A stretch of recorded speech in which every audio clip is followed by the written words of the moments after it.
Masih segar? Lapar? Sama.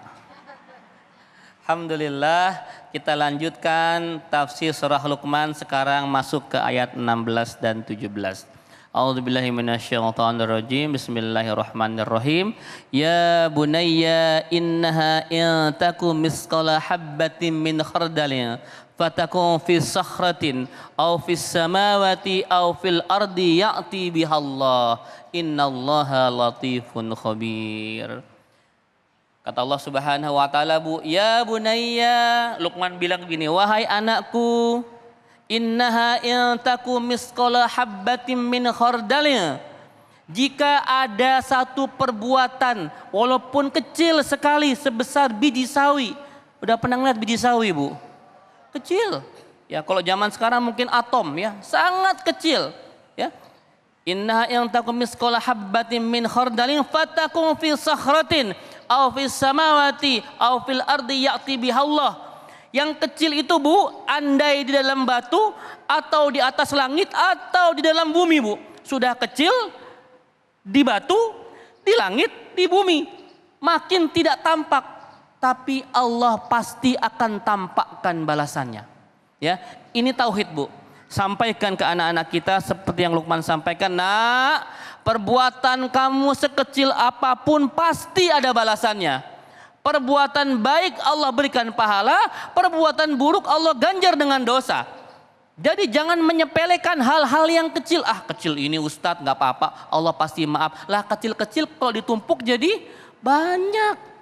Hati-hati, sampaikan ke anak-anak kita, nak, Allah mengawasi terus apa yang kita perbuat. Maka penting sekali dalam sebuah pola parenting ada yang namanya sifat muraqabah. Apa, Bu? Muraqabah, selalu merasa diawasi Allah Subhanahu wa taala. Ini spirit yang harus ditanamkan kepada anak-anak kita. Karena kalau anak sejak kecil diajari untuk takut kepada Allah karena selalu ada yang mengawasi, maka ketika dia sudah dewasa, dia nggak akan nyontek. Sedang sekolah, Bu, dia nggak berani nyontek. Walaupun gurunya nggak ada, walaupun nggak ada yang melihat, tapi Allah yang lihat, maka dia nggak akan nyontek. Gede sedikit, dia nggak akan korupsi.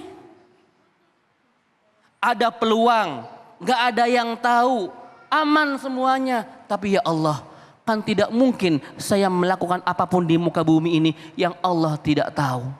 Itu namanya sifat muraqabah. Jika orang sudah punya sifat muraqabah, Bu, aman. Orang tua yang anaknya punya sifat muraqabah, dia akan tenang dimanapun anaknya.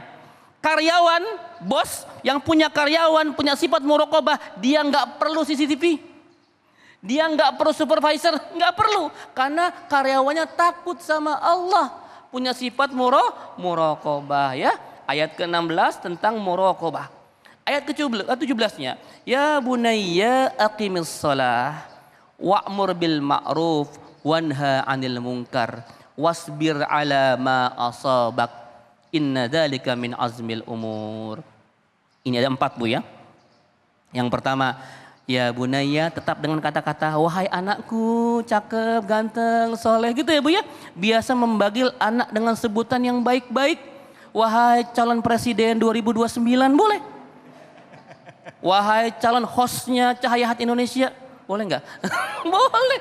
Ya, yang baik-baik saja supaya jadi doa. Nah, kesini. Nah, ingat, nak, aqimis sholah, dirikan sholat.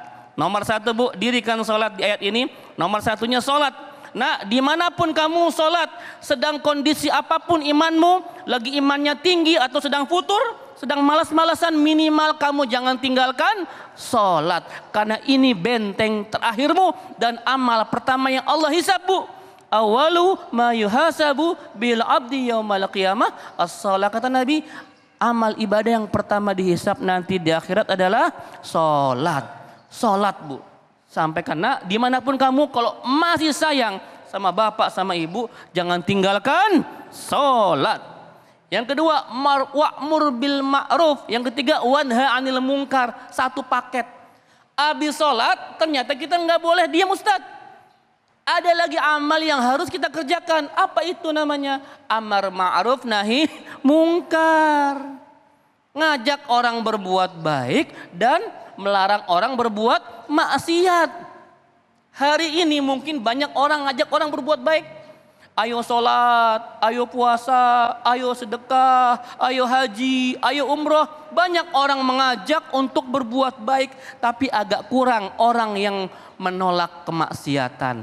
Karena biasanya ketika bernahi mungkar selalu ada pembencinya. Selalu ada yang tidak suka. Selalu ada yang memusuhi. Kita nih ngelihat warung remang-remang, jualan alkohol, ada pelacuran bebas, ada perjudian segala macam. Kita mau bongkar itu, pasti kita dibenci sama yang punya warung itu dan preman-preman yang disewanya. Begitupun di sosial media, ketika kita berteriak tentang nahi mungkar, pasti ada buzzer, ada haters.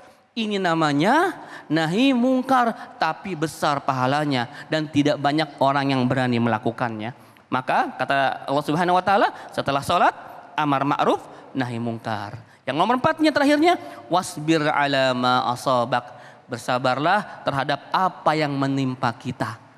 Hari ini saudara kita di Sumatera masih dalam proses rehabilitasi. Masih butuh bantuan kita, Bu. Justru yang lama itu memperbaiki, emergensinya sudah lewat.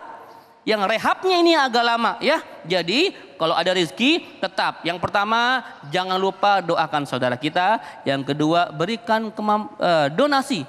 Bantuan semampu kita lewat lembaga-lembaga yang terpercaya. Insya Allah kita semua diberikan kesabaran, diberikan kekuatan dan menjadi orang-orang yang muhsinin dan mukhlisin. Amin ya rabbal alamin.